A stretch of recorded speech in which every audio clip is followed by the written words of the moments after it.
TheoTrade. This is Don Kaufman. January 18th, 2022. There are just moments to go to the cash close here on this Tuesday afternoon.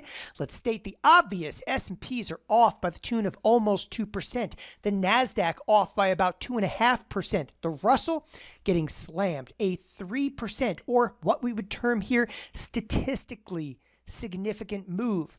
Net, many of the major indices now are facing full-blown corrective territory. That much more here on this evening's video. Let's get started with the obvious. So some sell-side activity hits the S&Ps. Where is this being driven ultimately from? Immediately people start to look at technology. Now, what I'm actually bringing you into is what we term the monsters of tech. The monsters of tech is a conglomerate symbol. It's Apple, it's Amazon, it's Facebook, it's Google, it's Microsoft. We built effectively our own index product to display, the impact, if you will, of these mega or monster market capitalization. So they're off by the tune of about 2.6%. And there's no question that tech has played a really significant role. Nevertheless, you'd be remiss not to mention what's going on inside of the bond market. Because if you want to know where the risk kind of stems from, and I think that's one of the most critical aspects is, hey, why is tech being hit? Tech does not like a bond sell-off, because at the exact same time we talk about the bonds, let's actually cruise over to the TNX. The TNX is the 10-year. It's exploding right now to the upside. I mean, we're facing just a few weeks ago, we're talking about a 1.4%. If you've never looked at the TNX before, it gets a little bit misleading because you're looking at this, this says 14. Yes, that is a reference to 1.4% on the 10-year.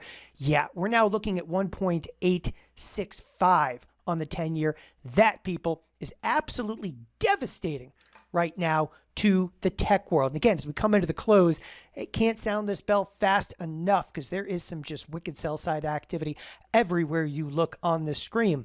So as rates go up, the common question here is why? Why is it actually hurting tech? There's the closing bell. So why does it actually hurt tech when rates are going higher? Everything from stock buybacks to what I kind of term degenerate borrowing companies like Tesla, which are, couldn't even have survived if not for the low interest rate environment.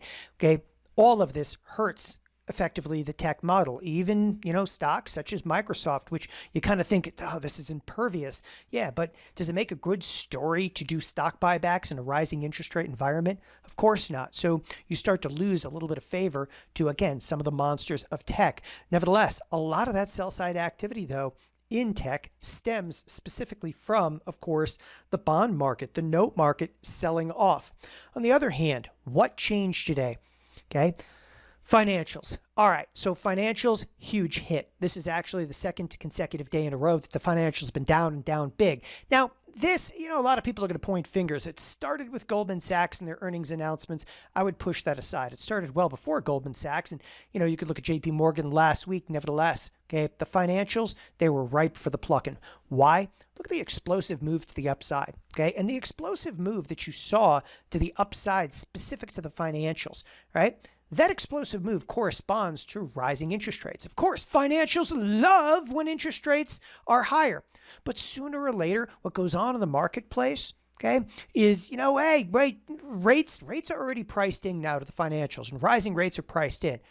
What you're seeing with sell-side activity transpiring inside of the financials in the last, few trading sessions is a high correlation coefficient.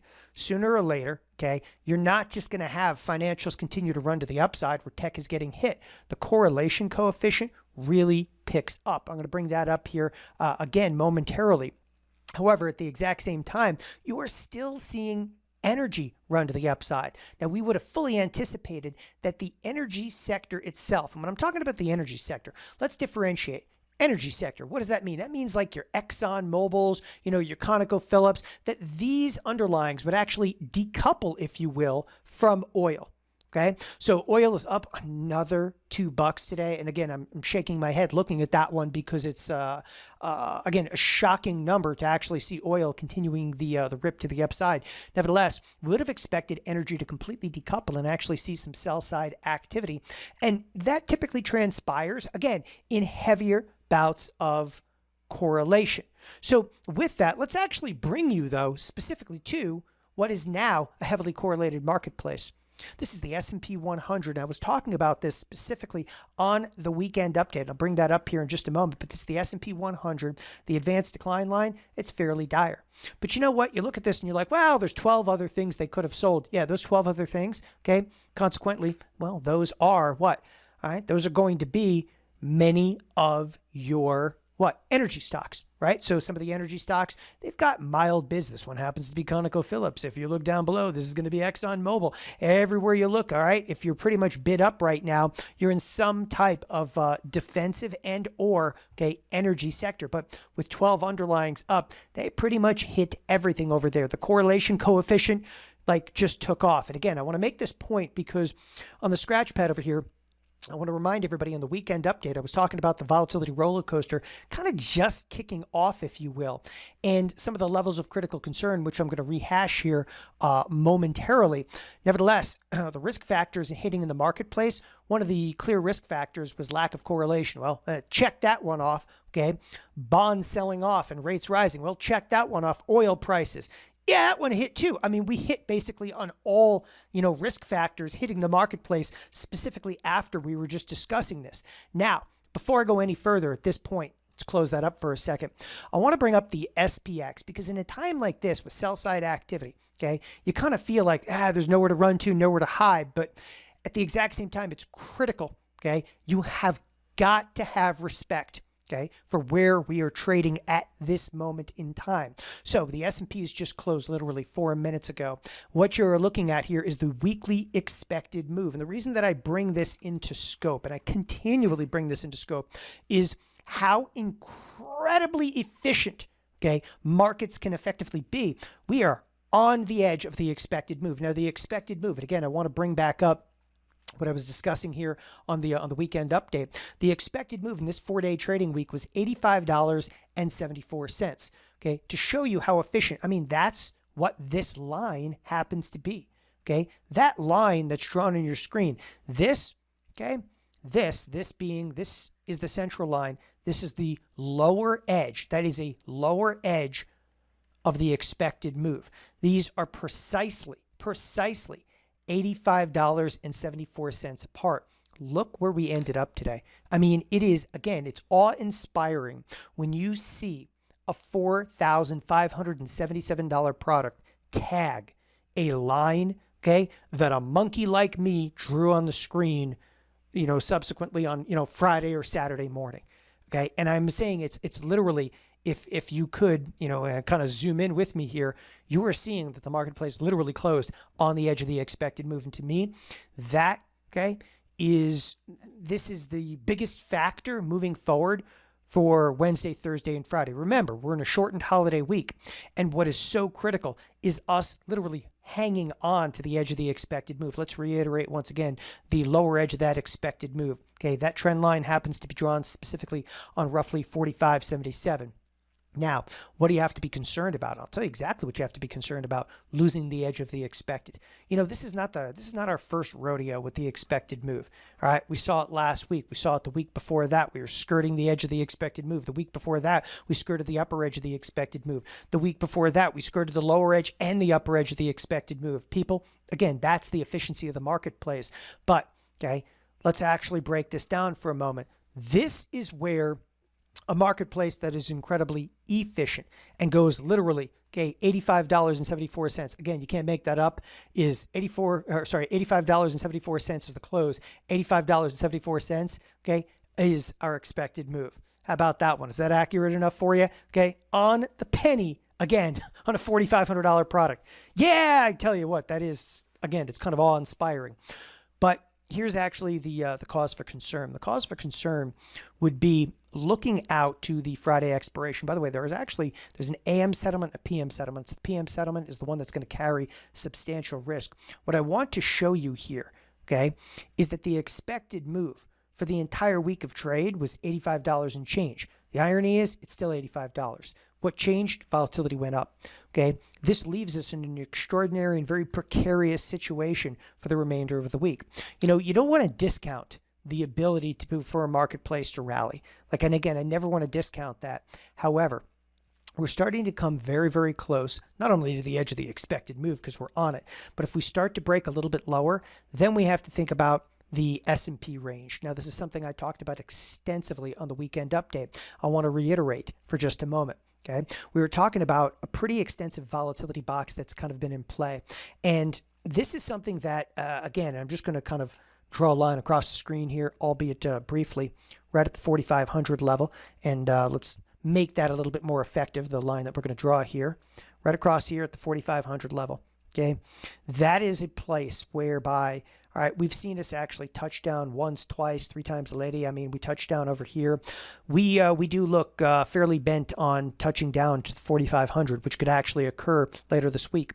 One of the points that I made on the weekend update, and again, I think it's fairly critical to understand that particular level, is that, and again, market price action and volatility, we were talking about that, but one of the things that I cannot stress enough is what I termed fear and loathing under 4,500. We crack under 4,500, the VIX will absolutely explode. And that's actually one of the dangers, and it's in play right now. That's a hop, skip, and a jump. It's 70 handles away. It's 70 handles away. When I say that, it's 45, 69. So we're 70 points away from that. But for the remainder of the week, we have, an $85 expected move. So it's a hop, skip, and a jump and away. The other aspect, and I don't take this one lightly, hold NQ 15,600 or drop 1,000 points. Okay, we didn't hold. We simply did not hold inside of the NQ. And when you start to look at the Nasdaq, we approach this 15,200 level, which is pretty much where we tagged just recently. Okay, we look like we're in the midst of a fairly precipitous drop right now inside of Nasdaq. And again, hold on to your seats because this one could actually be a fairly wild drop. In fact, when I start talking about corrective territory. And again, I don't take that phrase lightly, but the market's, becoming, if you will, in corrective territory. One of the cool ways to measure this is you can use any kind of drawing tool in this particular case, but I want to show you from recent highs, right? And I'm just going to do this very, very quickly from recent highs to where we currently are. And you can kind of look at the data box. That data box is right up here, but I'll kind of put this right where we are right now. When I talk about a market is right on the edge of corrective territory, the Nasdaq, this is from recent highs to presently, is down about 9%. Okay, let's change that up for just a second. Let's go look at the S&Ps because you're going to learn something very, very interesting here momentarily. Take a look at the S&Ps and we'll zoom in on this. This is actually the most recent high.